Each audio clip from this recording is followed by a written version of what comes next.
know Hatun Tash was stabbed on Sunday. We have to say that that stabbing was absolutely disgusting. It was brutal, and in my opinion, looking at the footage, the person was out to kill Hatun. Um, but the most disgusting thing is, there's a few things that are absolutely disgusting on that day. Number one, the police. I have to say this: the police uh, showed a dereliction of duty. They knew the attack was coming for weeks on end, and yet they didn't have any preparation, they didn't have any protection for Hatun. A number of times they pulled Hatun out to Speaker's Corner um, rather than dealing with the mobs. She was punched once, she was taken out rather than the people who were being violent. Mobs surrounded her a number of times, very abusive, and they were Muslim mobs, by the way, and she was taken out. So the police knew that there was an attack coming upon Hatun Tash. They were not there to protect her. They were not there to stop the attack. They came late in the day. And one of the sad things of that day is she collapsed. She actually was walking a little bit and she collapsed, and the police and the medics were not there to pick her up. Instead, later they walked her to the police van. Absolutely disgraceful with the police. The police have a history, a strong track record, a long track record of capitulating to Islam. Always, they've been trained, they've had sensitivity training to minorities. So you mustn't in any way state or show that Islam is to be blamed for any situation that might involve violence. And so we know for a fact that Hatun Tash has been a strong critic of Islam. We know for a fact that she had a Charlie Hebdo t-shirt. So we know that this attack was an attack to silence her free speech. And even Muslim apologists such as Muhammad Hijab, Ali Dawa and others all acknowledge that this guy was a Muslim. Although they may say that he was an extremist, the fact of the matter is they admit that he was a Muslim. But the police knew this attack was coming. They've not done anything about it. They were not there to protect her.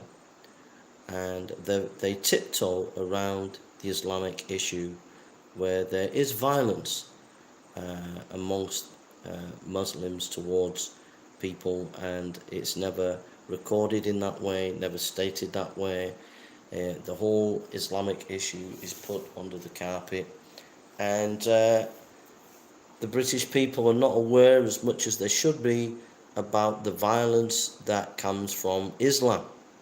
And if you say that, you're seen as racist, you're seen as a person who is irresponsible to say that.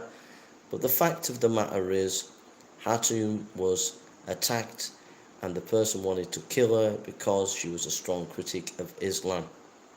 And that's a fact. And the other thing as well, Muhammad Hijab, Ali Dawa and many other Islamic apologists absolutely condemning this attack, saying it was disgusting, it was terrible.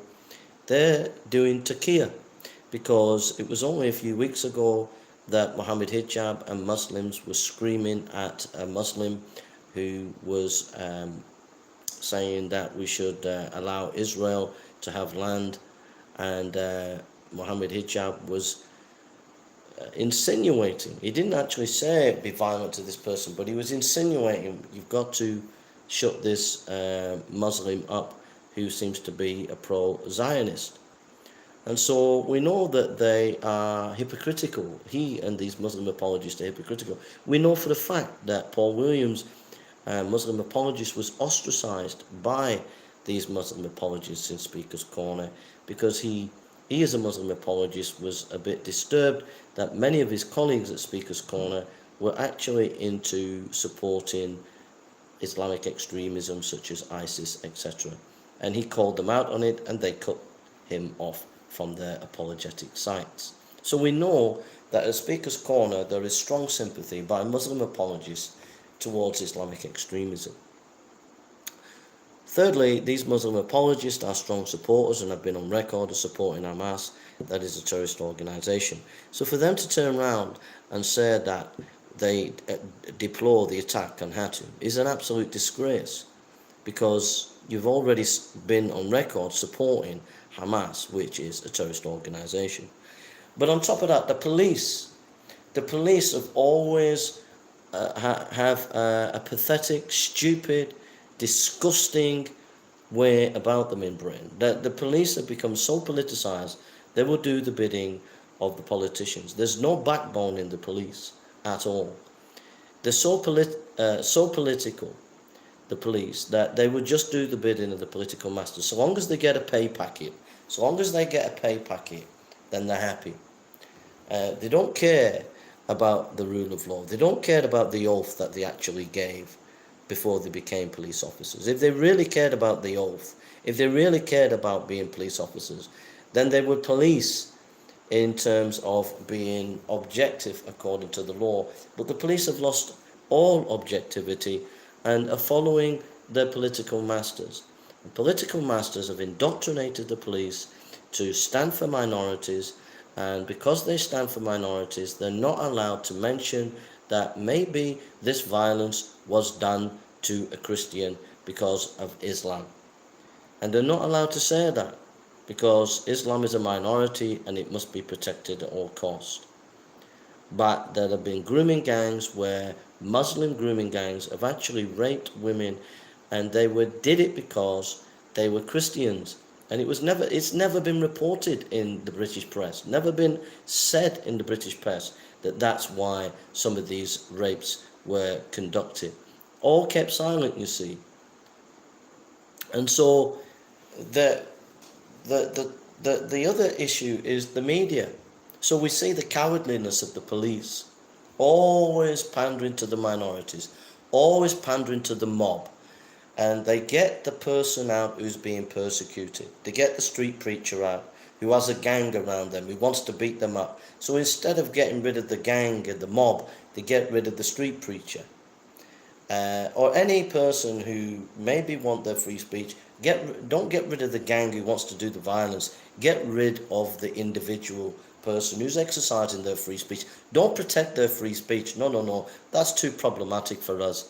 And so they take the easy option to try and sort issues out. But it's not the easy option, because you're capitulating to mob violence. You're capitulating to basically tyranny, where mobs and groups are taking away people's freedom, such as, for example, Black Lives Matter, when they're going around being violent. Police did nothing. Absolutely nothing. Climate change people, they're violent. Police do absolutely nothing. But why? Because they're they're protected politically, because they're seen as kind of minorities. But they can be violent, and they can do their violence, and the police have to stand by and watch it, and even take the knee, and even dance when the BLM or these climate change are having a rave. You see silly police officers dancing with them, like the stupid people they can be sometimes. So the old-fashioned style of policing has gone, and we just have absolute politicization of the police. And I have to say to the police, your time will come. There will be a day. In Ukraine, there was a day when the Ukrainian people rose up, and the police did not have a good time, did they? Look at what happened to the police in Ukraine. They got battered all over the place, because the police in Ukraine became political. They became authoritarian.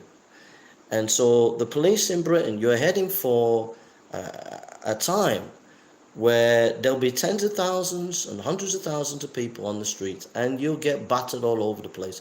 And the reason you'll get battered all over the place is because you became political. You didn't stand for what was right. You didn't stand up against your political masters, and you didn't stand up for what was right, the rule of law. So there's this woman, this individual woman, Christian woman, wears a Charlie Hebdo t-shirt, and she's criticizing Islam. She's had family killed by Muslim, call them extremists, whatever you want. She's had family killed, and she knows that Islam will take away people's freedom, so she's critiquing it in the UK. And she's doing it because she wants to show that if Islam rises, then freedoms will go. And she's been proved right. She has won the argument hands down. There is no way anybody has beat her intellectually on the issue that if Islam becomes stronger, we lose our freedom of speech. It's already happening to her, and it's happening to anybody else who becomes a critique of Islam. And so those who critique Islam are demonized. They are the ones who are called evil. They are the ones who are called bad.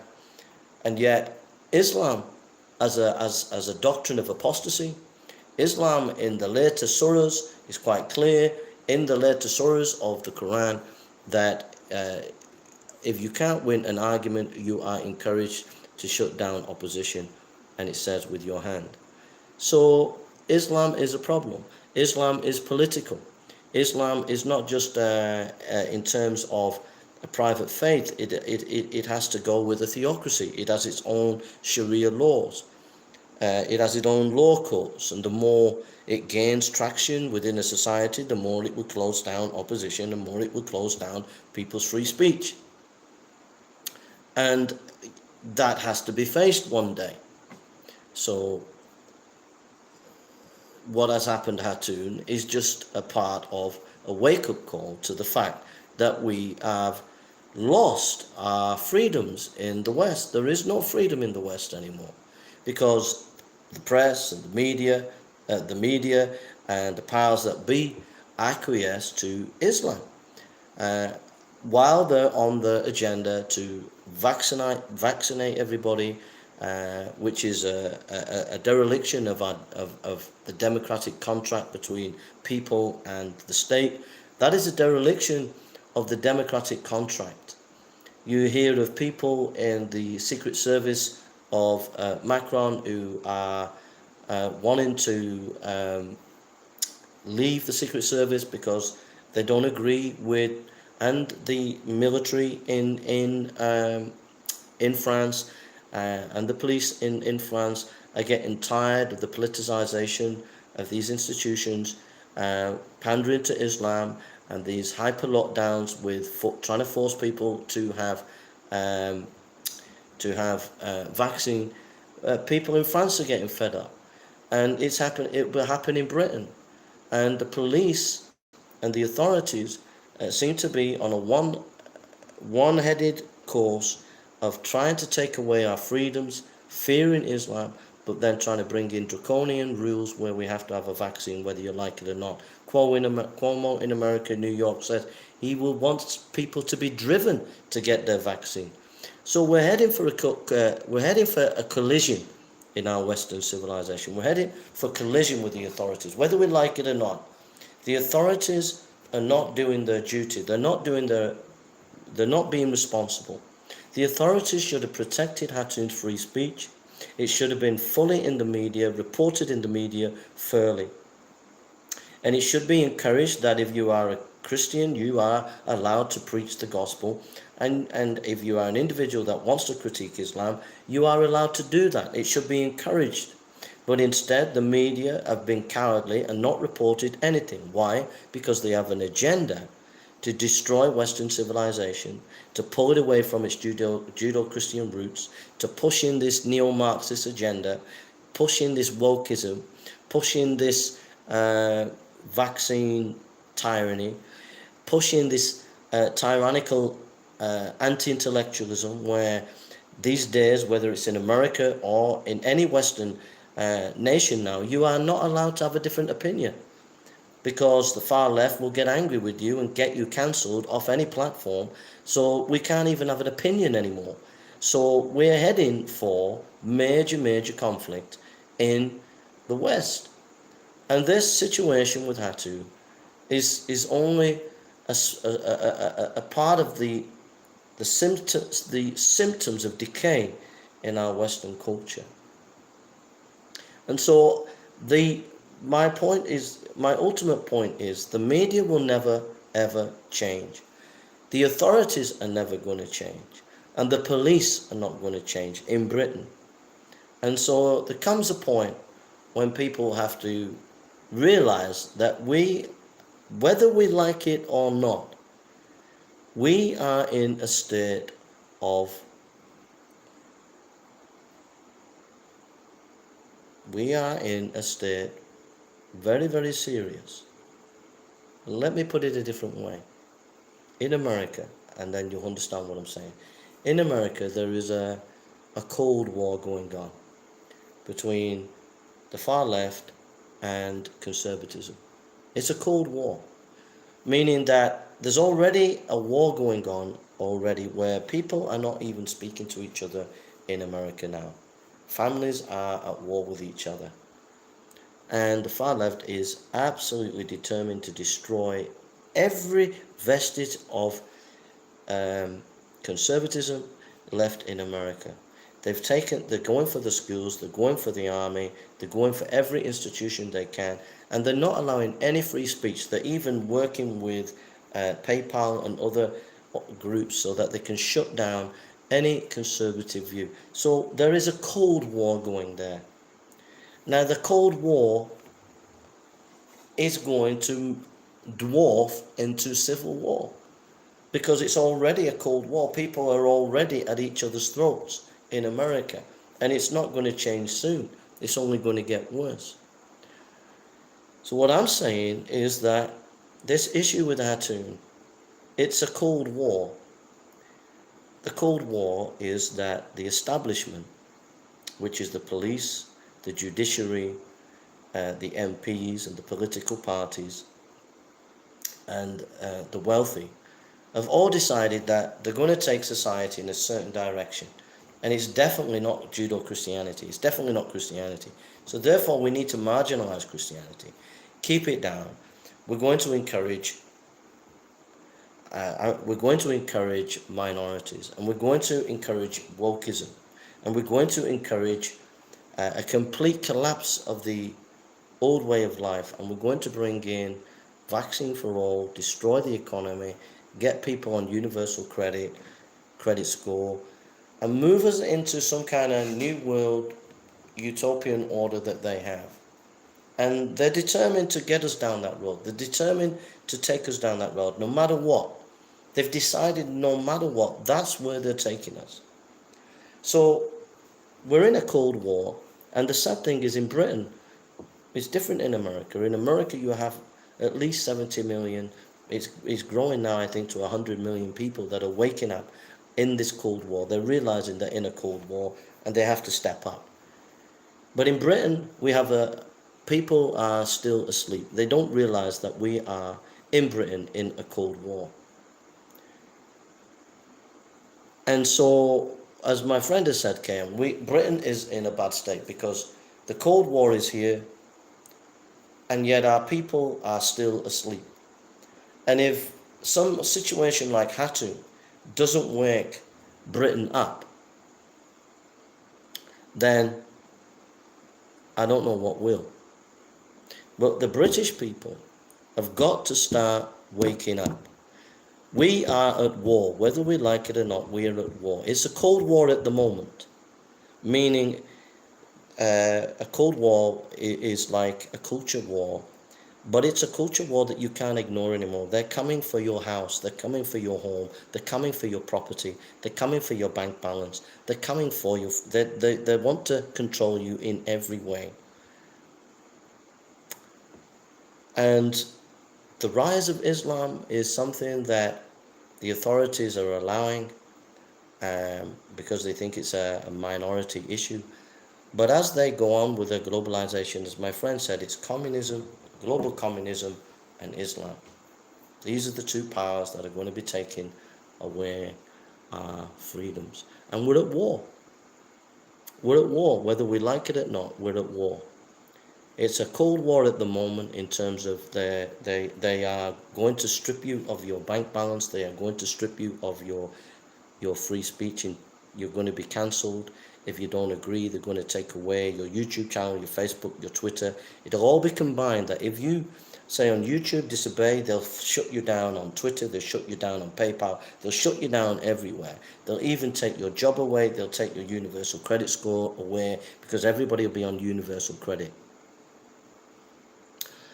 And Islam, when they mess up, Islam will come in and fill the vacuum. So that's where we are. We're in the most dangerous time in world history now. We've seen the biggest smash and grab on power and the economy ever seen in history. This has been the biggest smash and grab. They knew that the economy was going to crash globally, so they had to slow it down. So they brought in the lockdowns because you can't have financial transactions going on in the lockdown. They knew the financial system was about to collapse. So they're trying to move us on a universal credit system. And that's why they're trying to smash small businesses with these lockdowns. That's why they're trying to destroy small businesses. And they've been pretty successful. And it's the billionaires that have made a lot of money out of this breaking local businesses globally and especially in the West. They've smashed local businesses. They've smashed our democratic process. They've done mission creep, and they're doing it in stages, breaking us down, saying we're on lockdown, then lift lockdown, then we're on lockdown, lift lockdown, put your mask on. And they're breaking our resolve. So that we don't want to oppose the situation. We don't want to stand up for our freedoms. But it's time, folks. It's time to take the gloves off. And if they want to fight dirty, then I'm sorry, we have to take the gloves off and we have to defend our freedoms. And that's it. Our freedoms have gone. Our democracies have gone. And this situation with Hatun, it's just part of the decay and decline of our Western civilization. And it's time that the British people woke up, and it's time we rolled up our sleeves and we defended our rights. And we have to defend. We have to defend. We are in a situation where, whether you like it or not, I don't like to say it, but the Nazis came along and they told people that they had to be marched off and take vaccines and all the rest of it. That's where we're at. Dividing people, saying you're vaccine, you're not. They'll be telling us you've got to wear a yellow star, and if you wear a yellow star, you can go into the shop. If you don't wear a yellow star, you can't go into the shop. That's where we're heading.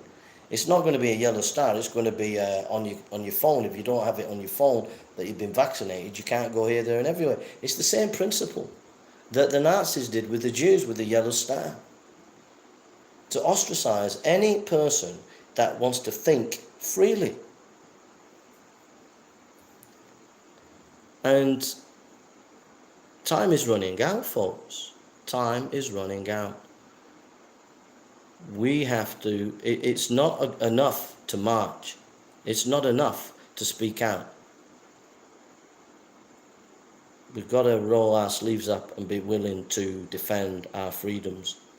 Men have to stand round Hatun, and if anybody tries to punch her or hit her, the men have to defend her if the police won't. That's the kind of thing I'm talking about. We have to defend ourselves against tyranny. That is where we're heading. The CIA, the FBI, MI5 in UK, they're politicized by wokeism. They couldn't save Britain. The MI5 couldn't save Britain if they tried. The MI5 were, a few months ago, last year, were on bikes following some kind of Islamic extremists, and the Islamic extremists went and started attacking people. MI5 were following the person, but never did anything. So MI5 and the Secret Service are useless. The British police are useless. FBI has been infiltrated by the far left and communism. CIA the same. There's nothing left. The only things left is us people, ordinary people. And we've got to wake up. We've got to start thinking, this can't go on anymore. It can't be that you can't get on a plane to another country because unless you've been vaccinated twice and had this test and that test. It's the taking away of the freedom of travel. It's taking away the freedom of speech. It's taking away our freedoms. And this cannot happen anymore. It just cannot be. Enough is enough.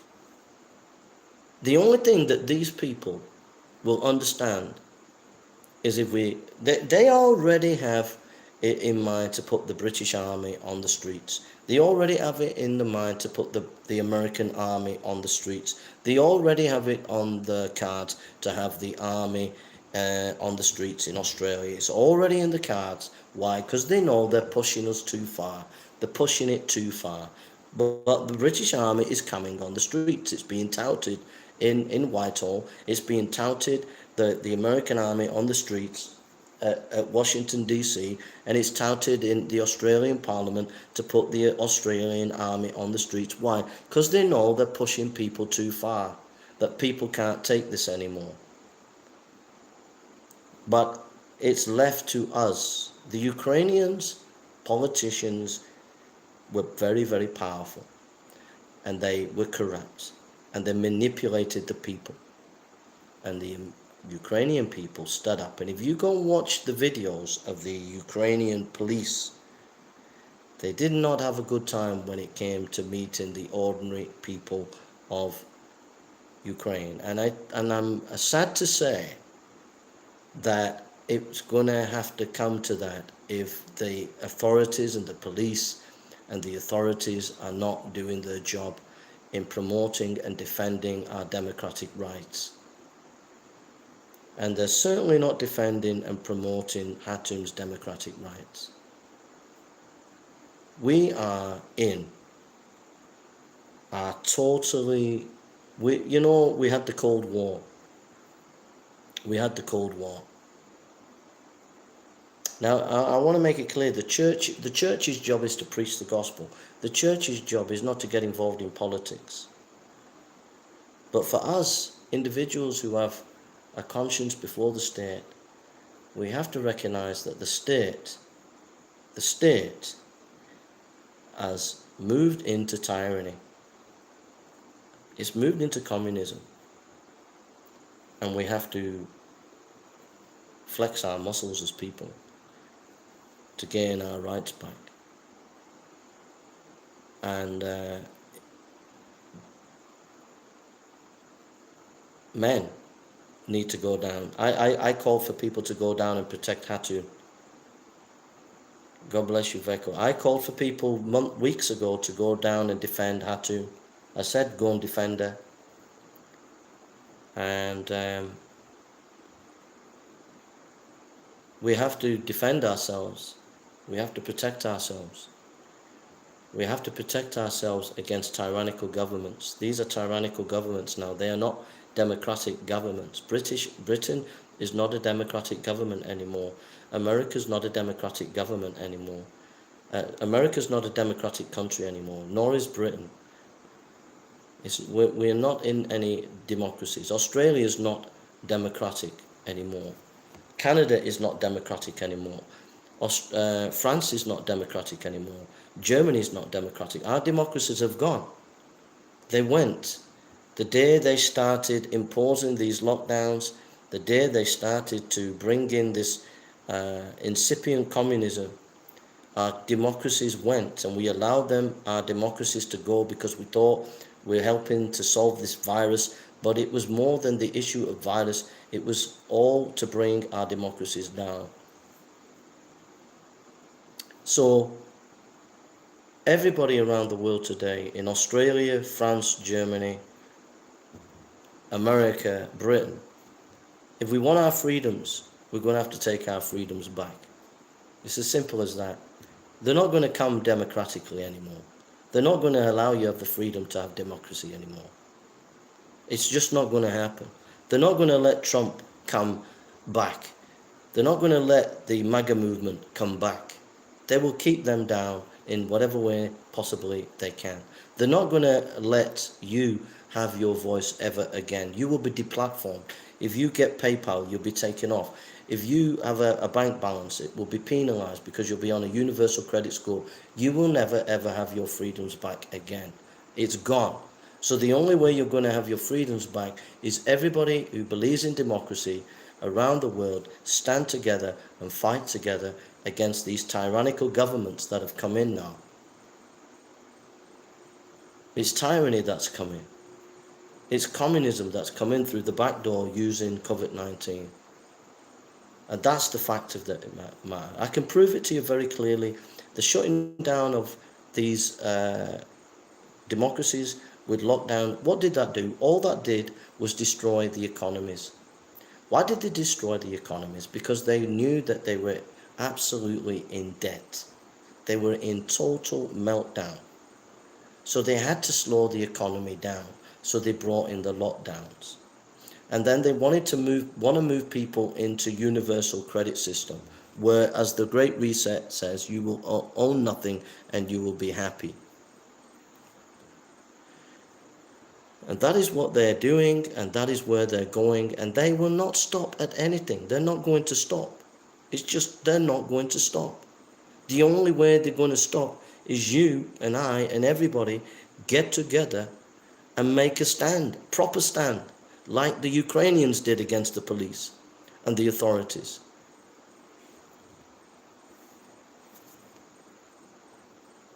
That is the only way. You cannot trust MI5, you cannot trust FBI, you cannot trust the politicians in Washington, D.C., you cannot trust the British politicians. They're all in the same pot. They all share the same agenda. And that is some kind of globalist, new world, communist agenda. And that's where they're going. That's what they've decided. And any opposition that comes their way, they will take you down. And that's it. And they'll be brutal about it. They're arresting pastors in Canada, Australia. They're arresting pastors and putting them in prison. They don't care one iota. They're arresting anti-vax people, demonizing them as anti-vax people. They don't care. No compassion, nothing. But they allow BLM to riot. They allow critical race theory to spread like gangrene because they want to cause division. And division and confusion means that they say, oh, well, we have to control the situation so that you have peace. And so it's left to you and me to make our stand. One of the stands that you can make is stand with Hatun and defend her freedom and protect her. There should be a group of men put together as a defense group for Hatun, and they should be there to watch her day in, day out as she goes there. And people have to start to defend their rights against a corrupt police force in the UK that has been politicized. And you're more interested in your pay packet than actually defending the freedoms of the British people. You know, as British police, that what you're doing and the way you behaved in the brutalization of those who do not agree with this universal vaccine, the way you have brutalized them, and you didn't brutalize BLM, you didn't brutalize the climate change people who were marching, you didn't brutalize BLM who were extremely violent, but you brutalized people who have been marching for their freedom because your pay packet matters to you, and so you do what your political masters. And one day, you British police, I'm sad to say, you will get your comeback, because there'll be a revolution in Britain and it will not be able to be stopped. And you will be like ants in the middle of a road of a giant elephants, and you will be crushed. Sad to say. So just remember, as the establishment, what you sow, you will reap. And you are sowing dangerous things, taking away people's freedoms. You're sowing very, very dangerously. You've been warned. I've warned you many, many times. You've been warned and you will not listen. I even wrote some books on it. So the establishment have been warned. They've been warned and warned. But even now, France is on the tip of civil war. Even now, our own French army and police force are sick and tired of the establishment and are ready to revolt. And this will happen in Britain. People will get sick of this tyranny that is happening. We're living in a time of tyranny in Britain. Britain that we once knew, our freedoms, our society where we could debate and discuss and respect one another, has gone. It's protection for the minority mobs and protection for those